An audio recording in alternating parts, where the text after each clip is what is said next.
Lesson 2-4 is on solving equations with a variable on each side.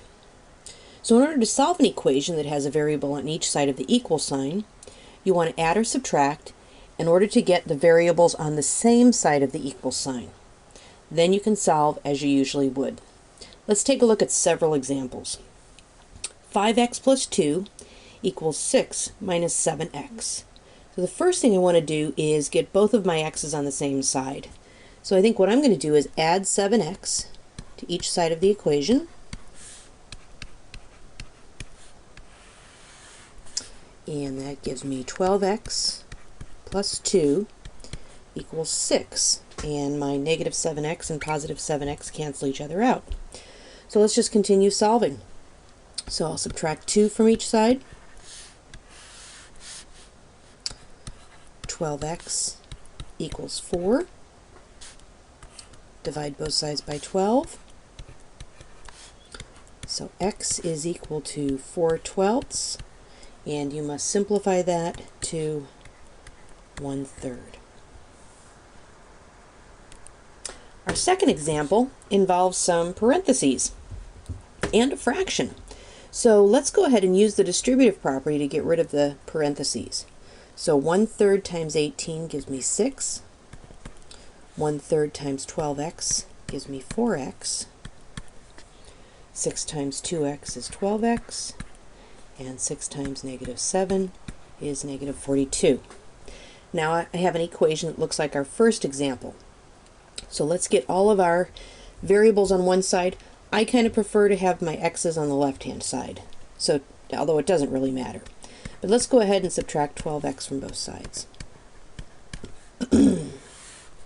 That's going to leave me with 6 minus 8x equals a negative 42. And now let's subtract 6 from both sides. Negative 8x equals negative 48. And dividing both sides by a negative 8 gives me x equals 6.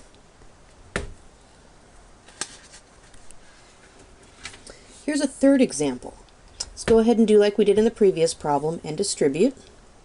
So that gives me 40x minus 16 equals 320 plus 40x.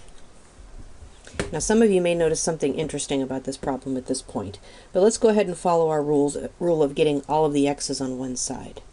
So I'm going to subtract 40x and subtract 40x, and my x's here disappear and I'm left with a negative 16. My x's here disappear and I'm left with 320. So in this case, my x's disappeared, which can happen, but I'm left with this strange equation that says negative 16 equals 320. Well, negative 16 is definitely not equal to 320. And I don't have an answer in the form of x equals some number. So my answer is no solution.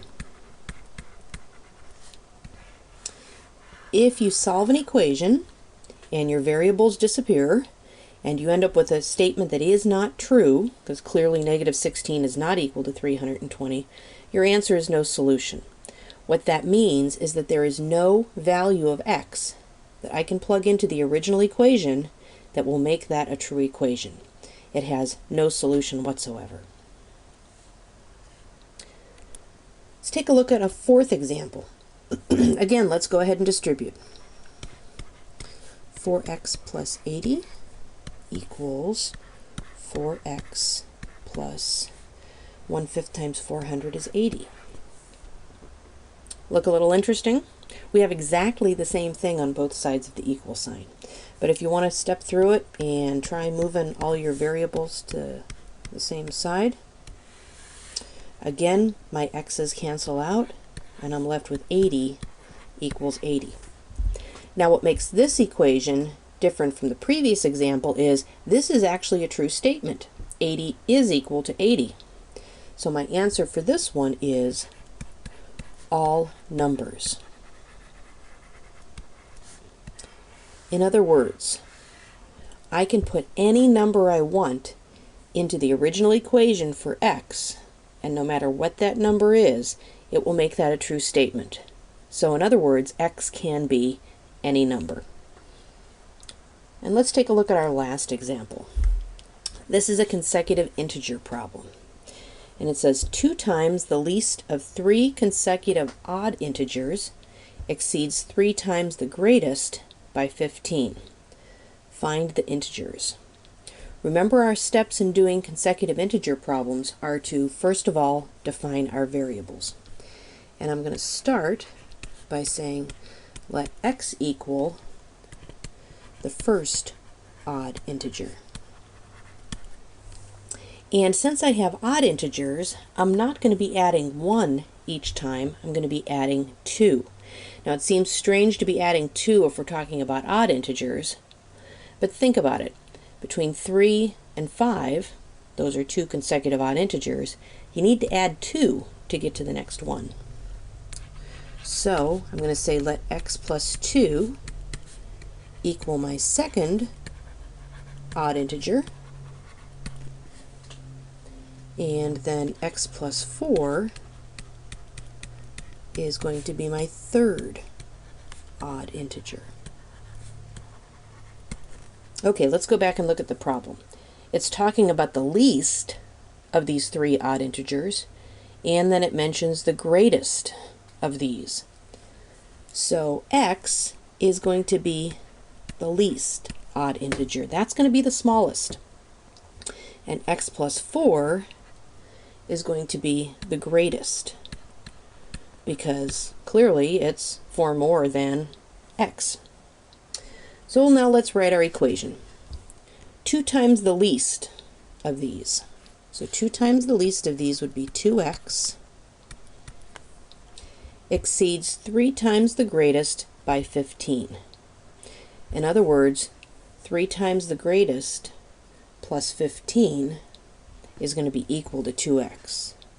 So 3 times, and the greatest integer is x plus 4, 3 times the greatest, plus 15 is equal to 2x.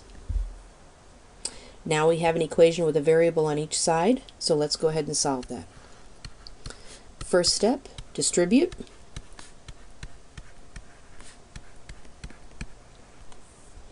And now I would like to combine like terms. Let's go ahead and combine this 12 and 15.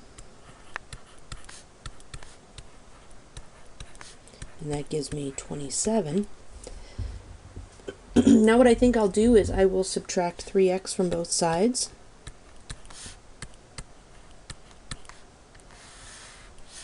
And that leaves me with a negative x equaling 27. But I don't need to know what negative x is, I need to know what a positive x is. So I can divide both sides by negative 1, and x is equal to negative 27. But I'm not done because I need to find each integer. So x is equal to negative 27. My second integer is x plus 2, or negative 27 plus 2, which is actually negative 25. And x plus 4, x is negative 27, and when I add 4, I get negative 23.